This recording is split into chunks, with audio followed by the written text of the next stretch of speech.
we all know. All right, we will go ahead and get started. Welcome to Wisdom Wednesday. You're here with Jamie Heeman, Jennifer Carpenter, and Valerie Pukes, the district science coaches. And we are excited to be here today. We're talking to you about using formative assessment throughout your lessons.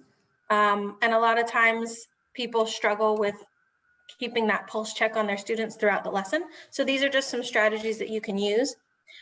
Why should we use formative assessment? It gives us a lot of opportunities to monitor student learning, to provide ongoing feedback.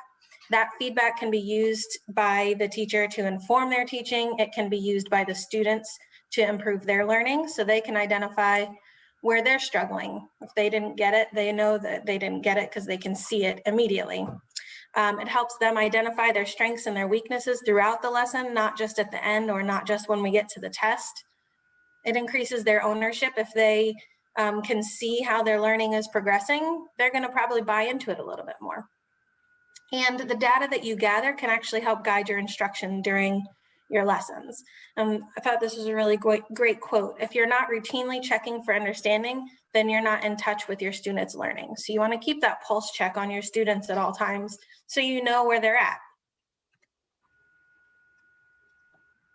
All right, so what it looks like is that the teachers and the students have an understanding about what they should be doing and how they're actually doing on it.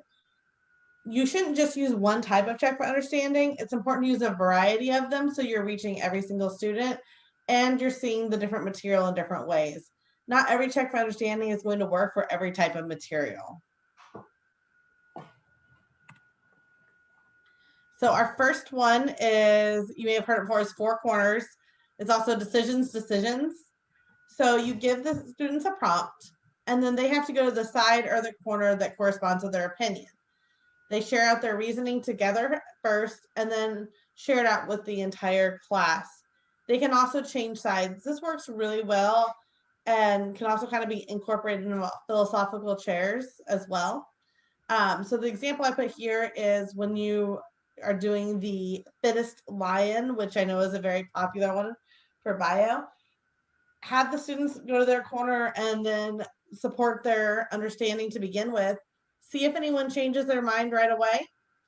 And then you can revisit that at the end. And now that they've actually learned what natural selection really is and survival of the fittest, how has that changed their opinion? But it gives them a chance to explain their thinking, so you know where those misconceptions lie before you actually dive deep into the lesson.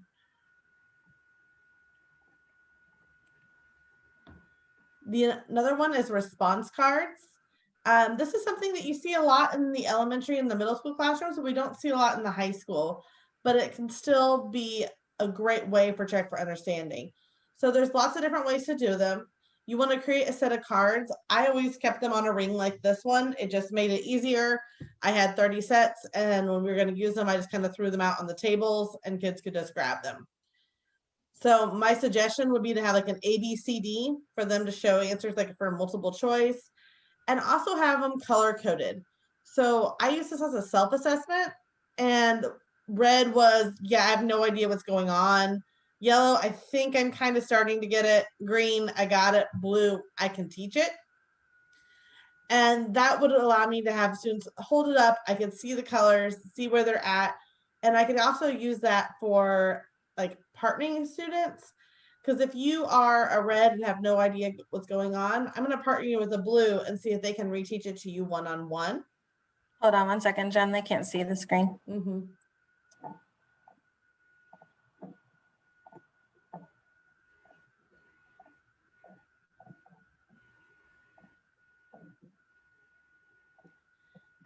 So you ask a question, have them hold up whatever card, if it's an ABCD, yes, no, true, false, you know, for a self-assessment of just how they feel about the material so far. And then you can just do a quick visual assessment across the room to see where everyone's at. Plickers are also kind of used for this. If you do use plickers using ABCD, but you are limited of that for just kind of multiple choice or true, false questions. Laura, can you guys see it now? Yes, thank you. Yes. Sorry. You're good. It just seemed like you were referring to a PowerPoint, and we were like, I don't know. We were. Thank you. So when you can use it is anytime during the lesson. You can use it during input. You can use it during period or independent practice. It's a great way to have students self-assess as they're going, so they're not raising their hands and waiting. You can have those cards out, and the students put a red card up if they need help right away, a yellow if they're struggling, a green if, yeah, just leave me alone, I got this. So that kind of gives you a way to gauge it. They're not sitting there with their hand raised the whole time. You can also do it as a review game using, kind of Kahoot type questions. You could use it as like an exit ticket to overall understanding. You can also use these for specialized things. So let's say you're teaching types of evolution or types of reactions. You can make cards for each of these and have the students hold up a card to match the type of reaction you show on the screen. Gives you a quick and easy visual on who's getting it, who's not getting it, and where those misconceptions may lie, so you can readdress those.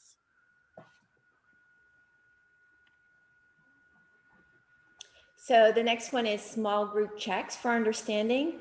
And this is one strategy you can use called the placement consensus. Students brainstorm their ideas, thoughts, responses to a teacher posed question or prompt in their own area on a large paper.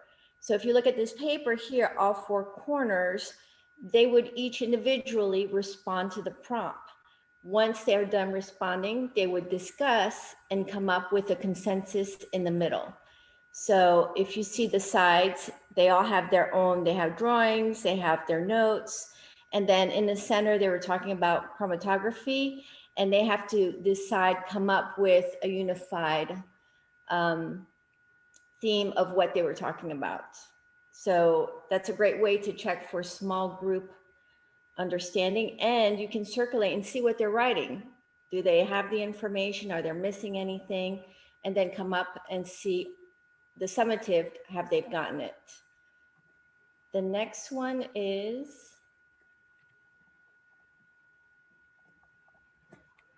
Jamie. Thank you. I was trying, sorry, it wasn't working because I had the spotlight thing. Here's another small group checks for understanding. It's called written conversations. So each student begins to answer a question or prompt posed by the teacher. Then after 1 or 2 minutes of writing, they exchange their papers or pass them around to different people. Then they spend another 1 to 2 minutes responding to writing and thinking on the paper they receive. Then they pass the paper back or on and continue the process. The key here is to limit the time using a timer or other signals so that students are always left thinking that they have more to say.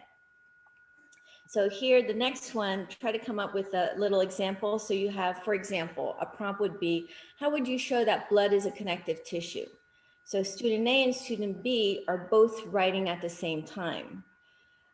Here's another way, as a teacher, you're circulating, you can see, are they getting, who's not getting it, or what you may need to reteach. So student A writes, it is a matrix, the living cell types are red blood, etc. And you can see student B has a matrix. So if student A and student B were to exchange papers with each other, then they could either add on to what the other student has put or make corrections to what they have. For example, student A wrote, it is a matrix, where actually it should have, it has a matrix. So these are another examples. You can either have them pass it back to each other originally so they can make correction, or they can go to student C and D and they have to add on. So another way, like I said, to check for understanding, as you're circulating, you can see what they have written and what they may be missing out of the lesson. So I'm going to talk to you guys about individual checks for understanding. So, you're always going to want to change things up. Sometimes what you're presenting, you're going to do whole class. Sometimes you're going to do group, but then there's also times where you really need to see individual students thinking and checks to see if they're understanding. So one of the ideas is an idea spinner. So you create a spinner marked into 4 quadrants, predict, explain, summarize, and evaluate. and say you've presented a chunk of material, so 10 minutes in, because you want to try to chunk that material, then put in an assessment, and then chunk the material, and then let them apply it. So you've done 10 minutes, you spin the little spinner, and you ask them to answer a question based on the example, based on the location of the spinner. So for example, if it lands on summarize, you can ask them to list the key concepts that were just presented, or if you want to challenge them more, they have to create an actual summary of their thoughts. What did they just hear that was presented? It can be utilized throughout any lesson. You can have them write it real quickly on their notes. You can have them put it on a sticky note. You can give them index cards. And then you can have them share out or discuss if you want. You could use it kind of as a turn and talk if you wanted to. But first you have them get their individual ideas down, and you're able to circulate. They can turn it in, you can collect it, whatever you feel like is most beneficial for you to gather that data for your students. But it's just an interesting way, because it could, who knows what it's going to land on. And so the kids usually, whenever they're not sure, just like when you're picking random students, it always keeps them on their toes a little bit. And another one, this is a really great one for at the end of a lesson. As a parent, when I ask my child, what did you learn about today? And they say, nothing, I don't know. This might spur them to actually think about what they learned. So when they go home, they can actually talk to their parents about what they learned. So this one's called postcards. Students are given an index card, and they write a postcard to their parents explaining the day's lesson. So what did you just learn about? We went through this whole lesson. Now summarize it for me. Tell me exactly what you learned. How would you explain it to somebody who wasn't here in the classroom? And it's a really great, quick way for you to gather data on your students at the end of the class to see if they really understood all that content that was discussed or presented that day. So now what? You've got all this data, and what are you going to do with it? So here are different ideas. First, differentiation. So now you can put them in student grouping. You can do pull-out groups, or reteach a concept they don't understand, identify the misconception, and definitely this should be driving your instruction. You can either move forward with the instruction because they understand it, or you have to stop, reteach, or revisit what they don't understand. Yeah, one of the biggest keys with formative assessment is, what are you doing with it? Is it an exit slip just to do an exit slip, or are you actually using that data to drive the next day's instruction? Am I looking through those exit slips and saying, they really didn't get it, or this group really got it, this group didn't? So if you're not utilizing that formative assessment, it's not going to help you to drive that instruction. So that's really a key piece to that. We hope you guys enjoyed Wisdom Wednesday. If you try any of the strategies that you've seen here or previously on our Wisdom Wednesdays, we'd love to hear about it. Please invite us into your classrooms so that we can see all the great things that you guys are doing. If you have any questions or would like to work together to plan something with some of this stuff, please let us know. Next week, super exciting, we have a guest presenter. Christina from Freedom is going to be presenting how to use QR codes in the classroom. Me not being super techie, I was really interested to see all the different ways that she uses QR codes. So it'll be a really great one. If you haven't used them, it'll be a great introduction. If you have used them, she's probably going to give you some great ideas for what else you could do with them. So please join us next Wednesday. If you have any questions, let us know. And thank you for joining us. Thank you guys. Have a good one.